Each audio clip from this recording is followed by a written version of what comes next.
Capítulo 20. Supermercado da Fé. Dentre as muitas coisas que me impressionaram em Londres está a coleção de estátuas colocadas na fachada externa da Abadia de Westminster, considerada a representante dos mártires cristãos do século XX.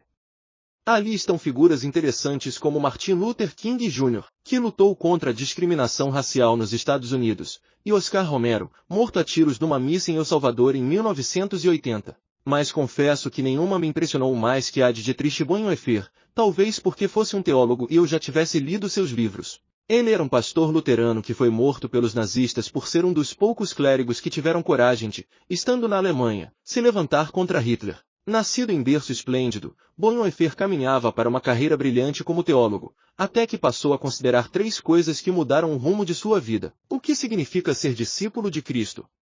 Qual o papel social do cristianismo? O que é a vida, na perspectiva daqueles que sofrem? Foi esse o tripé que formou sua teologia e custou-lhe a própria vida. Dentre as coisas que ele escreveu na prisão, enquanto aguardava o enforcamento, está o conceito de que o cristianismo precisa ser mais que um clube de oratórias sacras. A igreja não deve se preocupar apenas com seus interesses, esquecendo-se do mundo que a cerca. Ela deve servir as pessoas, no modelo de Jesus, o homem para os demais. Foi um milagre que seus ensaios e reflexões sobrevivessem à censura da Gestapo. Afinal, eles haviam fechado o seminário onde ele ensinava e proibido suas preleções. Mas das antigas aulas e anotações no cárcere originou-se o mais conhecido de seus livros, Discipulado. Nele, Bonhoeffer acusou os cristãos de buscarem a graça barata, que garantia uma salvação na base da barganha, mas não fazia exigências reais às pessoas, envenenando, dessa forma, a vida de seguir a Cristo. Ele desafia os leitores a seguir a Cristo até a cruz, a aceitar a graça de alto preço, da fé que vive em solidariedade com as vítimas de sociedades sem coração. A graça, concluiu ele, é de graça, mas não pode ser barateada. Cuidemos com o mito da graça barata. Talvez esteja na hora de os crentes relerem as anotações de Bonhoeffer. Afinal, o que vemos hoje discutido por muitos sociólogos, teólogos e cientistas da religião é o desastroso fenômeno do supermercado espiritual, que vem tomando conta da sociedade ocidental. Espiritualidade em alta. Durante séculos, o racionalismo defendeu a ideia de que pessoas inteligentes precisavam ser secularizadas. Agora, porém, a tendência parece ser que pessoas inteligentes precisam ser espirituais. Há até quem diga que devemos buscar uma espiritualidade secularizada, se é que isso faz algum sentido. Seus proponentes referem-se a ela como uma busca pela transcendência sem o arcabouço da religião. Seria uma espécie de filosofia da espiritualidade, desenvolvendo mais as relações do indivíduo com a natureza, meio ambiente, seu semelhante consigo mesmo, sem muita ênfase na relação com Deus. O fato é que, de um modo ou de outro, secularizado ou tradicional, a busca por espiritualidade coincide com uma verdadeira febre de consumismo religioso, menor na Europa, mas muito presente nos demais continentes, especialmente África e América Latina. Esta foi, realmente, uma marcante guinada, sobretudo, no comportamento ocidental. Porém, longe de ser motivo de pura comemoração, devemos ter em conta que tal realidade oferece oportunidades, mas também desafios e perigos para quem vive nessa primeira parte do século XXI. Não esqueçamos que a febre religiosa trouxe consigo o fanatismo, os ataques terroristas, a incoerência entre piedade retórica e cristianismo prático. Logo, a situação é, principalmente, de alerta. Sociedade de consumo. Embora o consumismo seja naturalmente ligado ao mundo ocidental moderno e pós-moderno, ele é, sem dúvida, um fenômeno universal de raízes bem mais longínquas. Antigos tratados comerciais datados do 3º milênio a.C. já ofereciam evidências de que, muito antes do surgimento da moeda, o comércio e a troca de mercadorias eram uma constante nas relações diárias das primeiras civilizações mesopotâmicas e do Egito. Não obstante, conforme acentua Bauman, existe uma diferença entre esta antiga atividade de consumo e o consumismo atual. Pela primeira, entende-se uma necessidade humana saudável, presente em todas as épocas. Já a segunda seria a disfunção daquela atividade anterior, que muda a matriz da ordem social das mãos dos produtores para as mãos dos consumidores. Tal fenômeno foi gerado juntamente com o capitalismo no fim da Idade Média, mas só se firmou como modelo de sociedade a partir da Revolução Industrial no século XVIII. Antes, o consumo levava as pessoas a adquirirem apenas aquilo que lhes fosse necessário para a sobrevivência. Porém, atualmente, criou-se a cultura do descartável e das falsas necessidades. O indivíduo é compelido a gastar tudo o que tem, e até o que não tem, em produtos muitas vezes supérfluos. Não é por menos que a tônica de muitas propagandas e convencer você a ficar insatisfeito com o que tem. O mais bonito, mais atual, mais requintado estará sempre na vitrine à sua espera para fazê-lo realmente feliz. Isto, é claro, até que surja um novo modelo. Aliás, você já percebeu que não compramos as coisas para possuí-las, e sim para desgastá-las. Quanto mais rápido for o descarte, melhor para o comércio. Por isso que as grandes marcas não podem ultrapassar o título de modelo do ano. Tudo isso começou no século XIX. De fato, o mundo nunca mais foi o mesmo após a Revolução Industrial. De lá para cá, o surgimento das indústrias permitiu uma massificação de produtos que não era possível no período artesanal. Logo, com o potencial mercantil da produção em série, iniciou-se uma verdadeira competição pelo consumidor, que agora era atraído por uma nova modalidade, o marketing. O cidadão comum começou a ser envolvido por uma trama de imagens, formas e sons que o levava a moldar sua existência, consciente ou não, por este novo modo de fazer e sentir.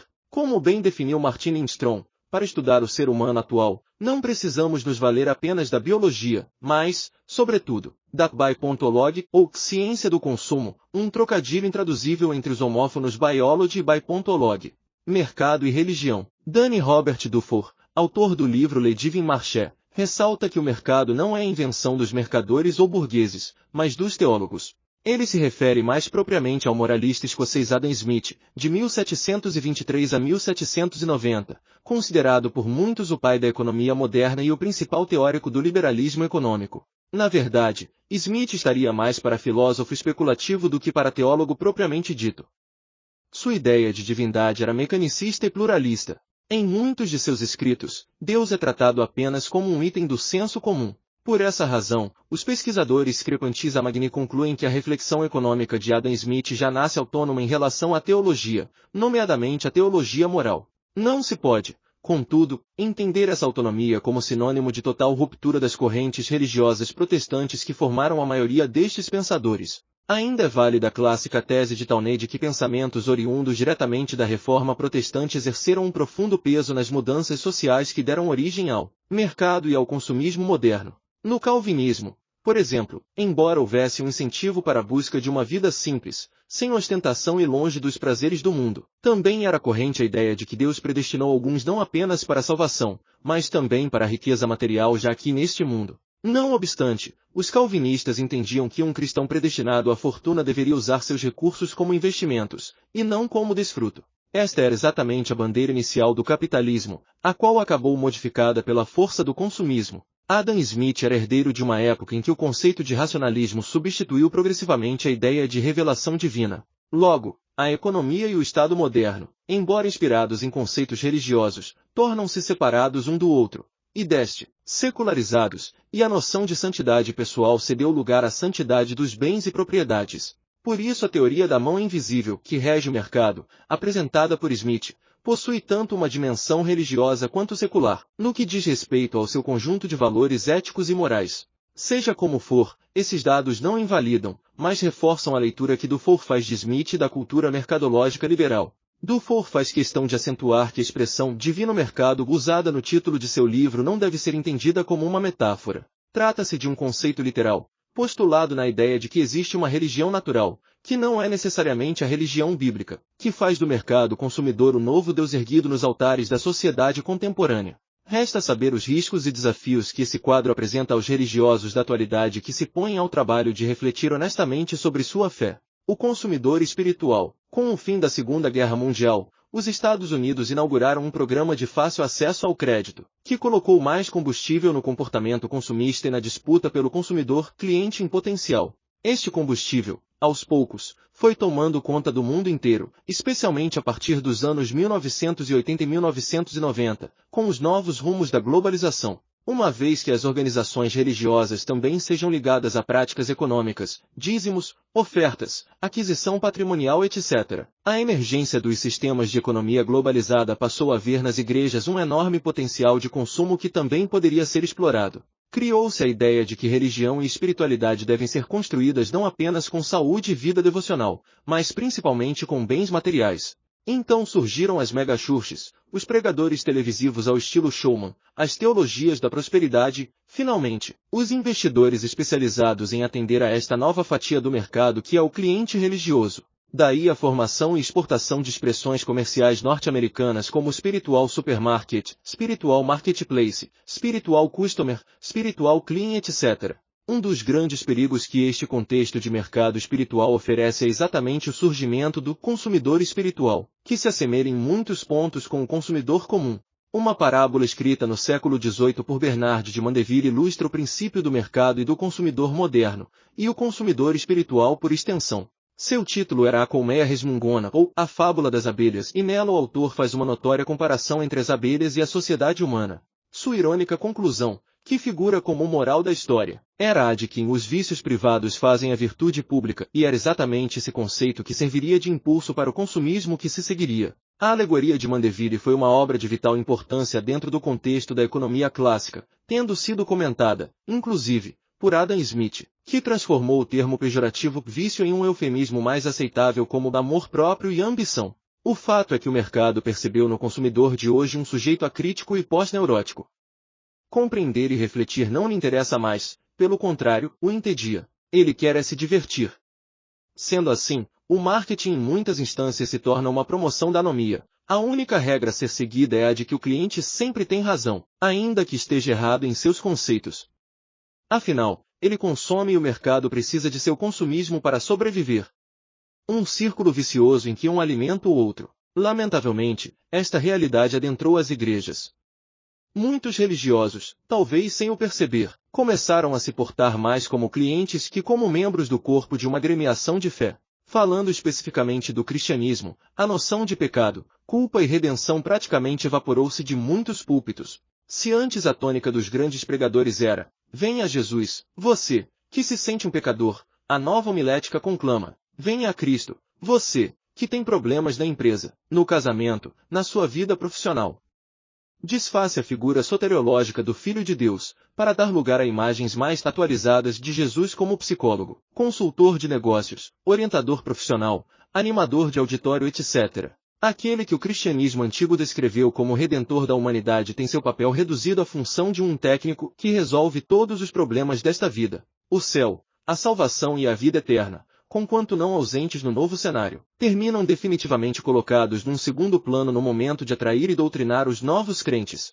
Relações de fé. O consumidor espiritual não é necessariamente um religioso frio na fé. Ele geralmente crê em Deus, busca a espiritualidade e até chega a desempenhar algumas atividades da vida religiosa. Se houver uma campanha financeira da igreja, ele não tem problemas em contribuir, afinal de contas, seu sentimento é de alguém que quer sustentar o clube a que pertence, e ele se sente assim um verdadeiro empreendedor cristão.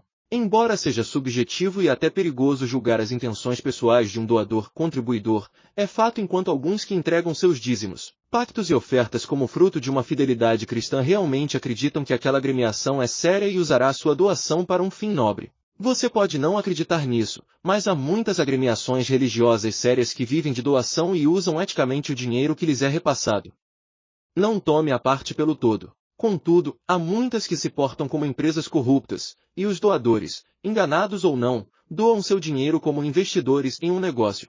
Eles querem a bênção que supostamente virá como fruto daquilo que puseram diante do altar. Assemelham-se a empresários que apadrinham um time de futebol ou que se tornam sócios de um clube, pagando as cotas mensalmente. Apenas para citar um exemplo bíblico, temos a distinção feita por Cristo entre as grandes quantias dadas pelos adoradores do templo e as singelas moedas oferecidas por uma viúva pobre.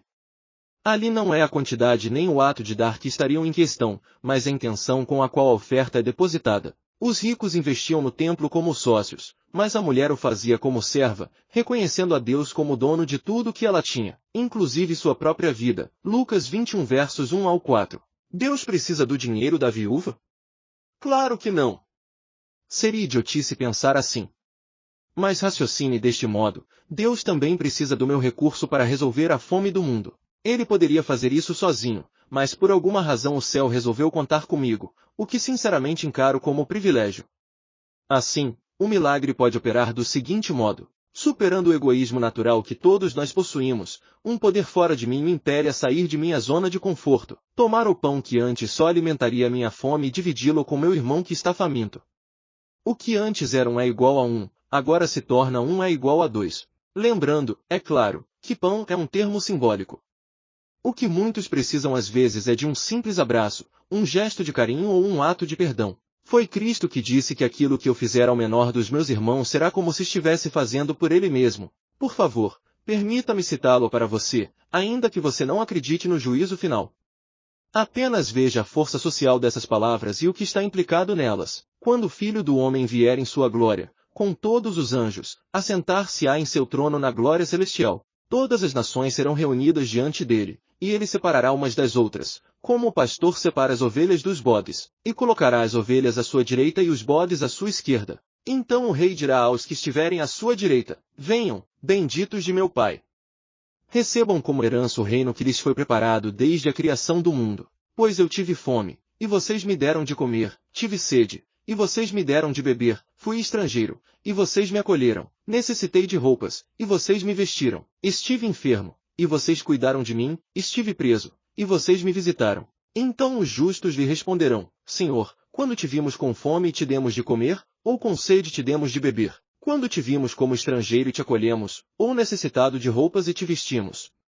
Quando te vimos enfermo ou preso e fomos te visitar? O rei responderá: digo-lhes a verdade, o que vocês fizeram a algum dos meus menores irmãos, a mim o fizeram. Então ele dirá aos que estiverem à sua esquerda: malditos, apartem-se de mim para o fogo eterno, preparado para o diabo e os seus anjos. Pois eu tive fome, e vocês não me deram de comer, tive sede, e nada me deram para beber, fui estrangeiro, e vocês não me acolheram, necessitei de roupas, e vocês não me vestiram, estive enfermo e preso, e vocês não me visitaram. Eles também responderão: Senhor, quando te vimos com fome ou com sede ou estrangeiro ou necessitado de roupas ou enfermo ou preso, e não te ajudamos? Ele responderá: digo-lhes a verdade, o que vocês deixaram de fazer a alguns destes mais pequeninos, também a mim deixaram de fazê-lo. Mateus 25 versos 31 ao 45. Que analogia profunda!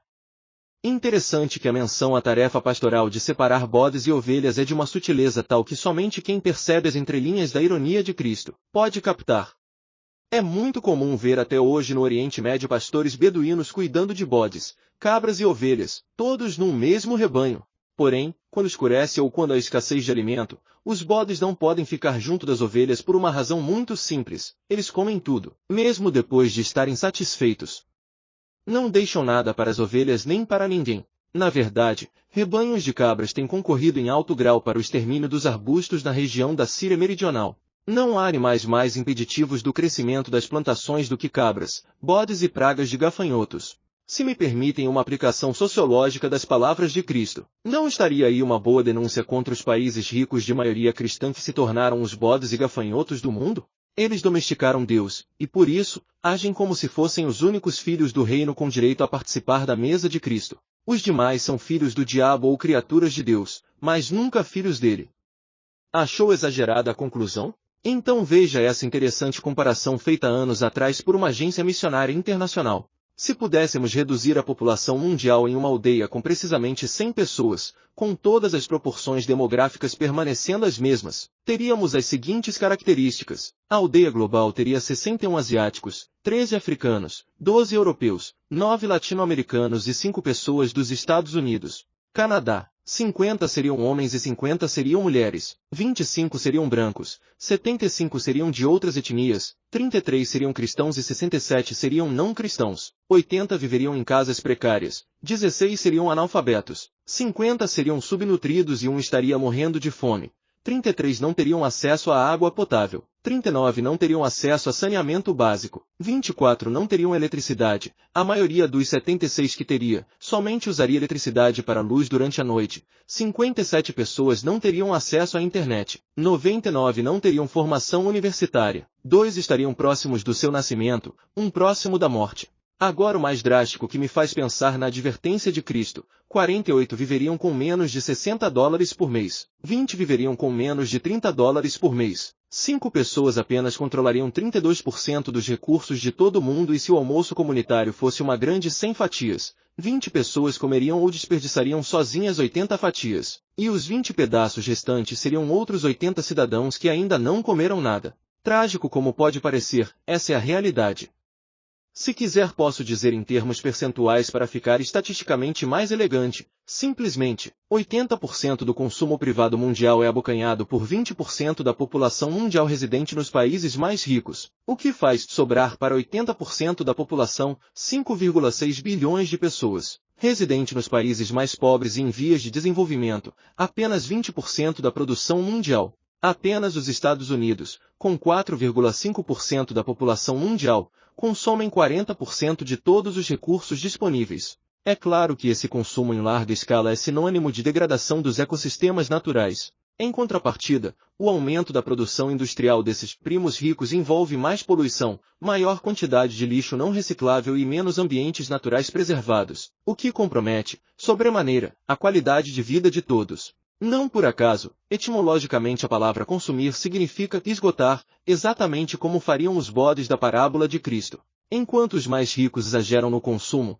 os mais pobres sofrem de perto as consequências do desequilíbrio ambiental. Nada mais justo do que Deus um dia separar ovelhas de bodes, uma ação, aliás, que já passou da hora de acontecer. Por que esse Deus não faz nada?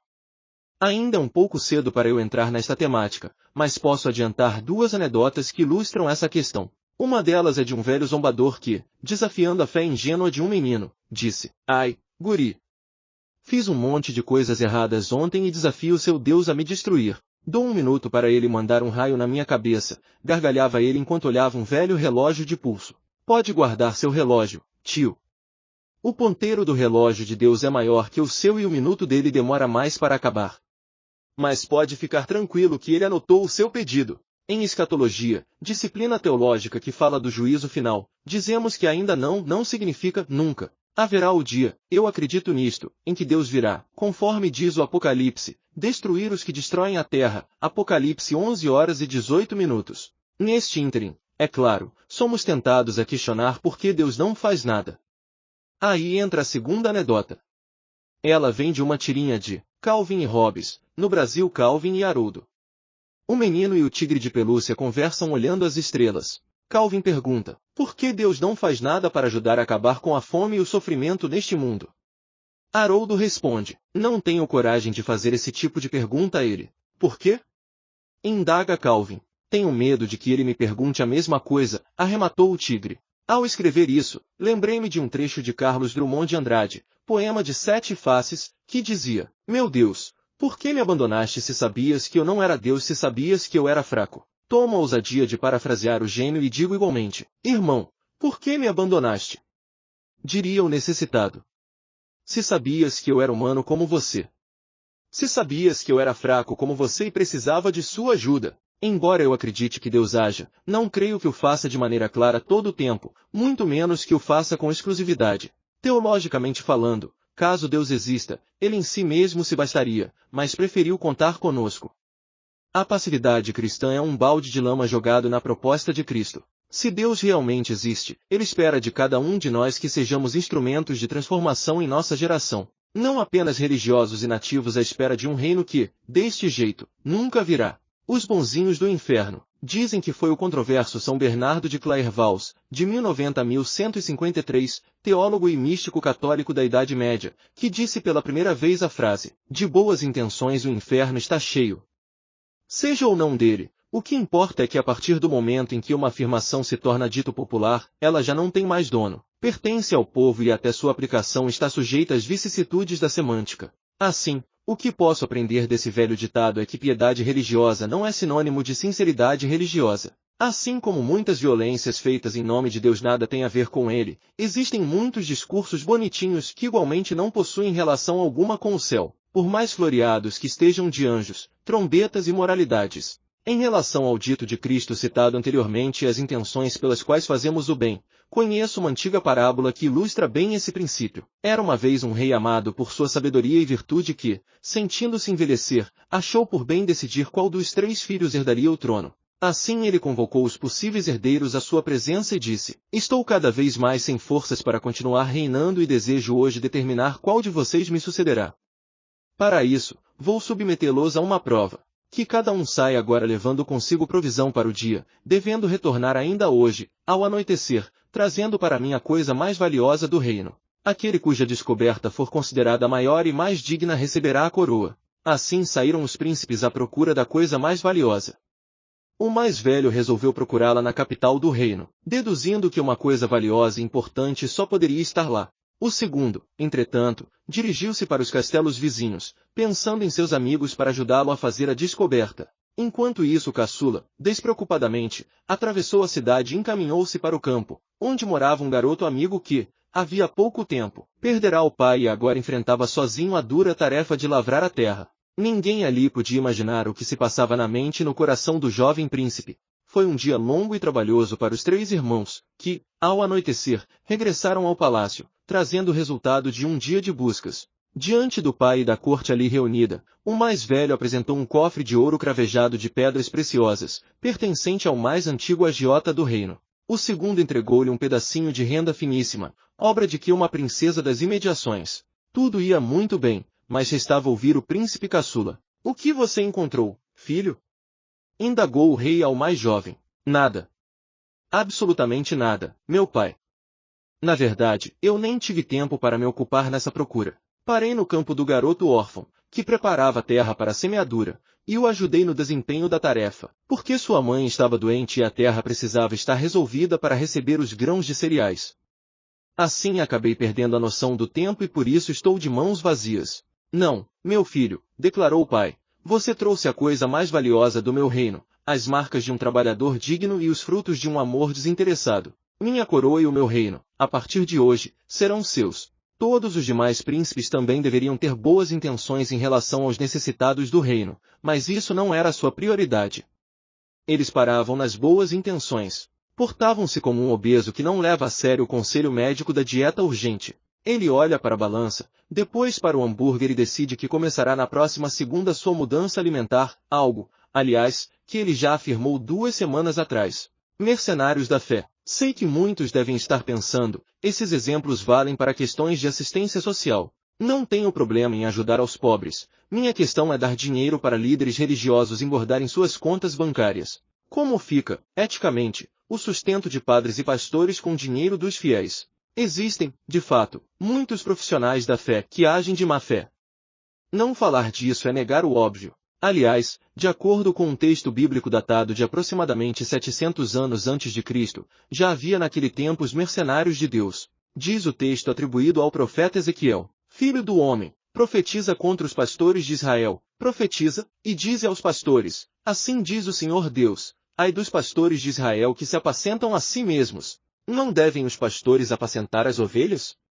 Comeis a gordura, e vos vestis da lã, matais o cevado, mas não apacentais as ovelhas. As fracas não fortalecestes, e a doente não curastes, e a quebrada não ligastes, e a desgarrada não tornastes a trazer, e a perdida não buscastes, mas dominais sobre elas com rigor e dureza." Ezequiel 34 versos 2 ao 4. Seguindo aos tempos do Novo Testamento, vemos o mesmo dilema vivenciado nos dias do apóstolo Paulo, importante pioneiro do cristianismo primitivo. Ao falar de sua fidelidade ao cumprimento do que ele considerava um chamado divino, Paulo faz um contraste entre seu ministério e o de outros líderes cristãos que, já em seu tempo, agiam como cidadãos de má índole que, às ocultas, realizavam suas ilegalidades. Ele diz: "Rejeitamos as coisas que por vergonha se ocultam, não andando com astúcia nem falsificando a palavra de Deus, e assim nos recomendamos à consciência de todo o homem, na presença de Deus, pela manifestação da verdade." 2 Coríntios 4 verso 2. Dentre esses, estavam mercadores de vinho que adulteravam seu produto antes de vendê-lo aos consumidores mais desavisados. Esse era um grande problema na Roma antiga e Paulo aproveita tal situação para ilustrar o que queria dizer. Plínio, o Velho, 2379 d.C., reclamava da grande quantidade de vinho falsificado que havia em Roma. Segundo ele, nem os nobres sabiam se o que bebiam era vinho genuíno. No capítulo 2 verso 17, Paulo igualmente menciona os que viviam mercadejando a palavra de Deus e agora fala dos que com astúcia adulteravam, isto é, a falsificavam, antes de apresentar ao povo. Esse jogo de palavras, mercadejar e adulterar, será posteriormente usado pelo satírico Luciano de Samosata, 120-180 d.C., em sua crítica a filósofos de má índole que vendem suas lições como mercadores de vinho, muitos deles adulterando, enganando e oferecendo falsas medidas. Hermotimus 59. O verbo grego dolou, usado tanto por Paulo quanto por Luciano, é relacionado ao termo dolo em português e originalmente significava algo como diluir uma ânfora de vinho em maior quantidade de água para diminuir a concentração e servir a mais pessoas. Embora os gregos e romanos tivessem o costume de beber vinho diluído em água, o excesso de mistura representava um engodo. Um grafite romano falava de uma viagem enganosa como um garçom que servia água e bebia vinho não diluído. Paulo aqui não estava, aparentemente, fazendo nenhuma apologia ao consumo de álcool. Este não era o seu tema. Ele se apenas aproveitou de uma situação comum para ilustrar seu ponto de vista. A sociedade sofria com os que, às escondidas, adulteravam o vinho, e a igreja, com os que, às escondidas, adulteram a palavra de Deus. Paulo diz que trabalhava à luz do dia, podendo ser visto por todos, não às escondidas. Nem diluía, às ocultas, a palavra de Deus com acréscimos desnecessários ou palavras vãs como faziam muitos de seu tempo. Como você pode ver, o problema dos mercenários da fé vem de longa data. Logo, tanto ontem como hoje, temos duas maneiras de resolver a questão. A primeira seria negando a qualquer líder religioso o direito de receber um salário que venha de dízimos e ofertas. A segunda seria separando o joio do trigo, em reconhecimento de que há pessoas dignas desse soldo que vivem em harmonia com os princípios de um chamado especial para o serviço.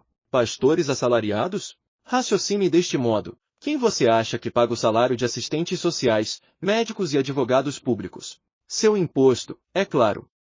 Agora você já parou para pensar quantos desses profissionais exercem mercenariamente sua função? A mídia sempre traz escândalos de corrupção no funcionalismo público, mas isso não implica dizer que o sistema está errado ou que todos os servidores do Estado são corruptos. Nossa história, por exemplo, tem uma considerável lista de notáveis brasileiros que foram, com muito orgulho, funcionários públicos. Entre eles estariam Machado de Assis, Lima Barreto, Manuel Antônio de Almeida, Graciliano Ramos, Augusto dos Anjos, Carlos Drummond de Andrade e outros. A ideia por detrás do princípio religioso da manutenção de clérigos é a mesma do funcionalismo público. Fazer com que alguns profissionais dediquem tempo integral de seu ofício para atender aqueles que não têm como pagar particularmente por este ou aquele serviço essencial. Por isso, diferentemente dos que recebem um salário por serviço prestado ao cliente, estes são mantidos pelo recolhimento da contribuição de todos. Assim também os que cuidam dos cultos, da assistência espiritual da comunidade religiosa, etc.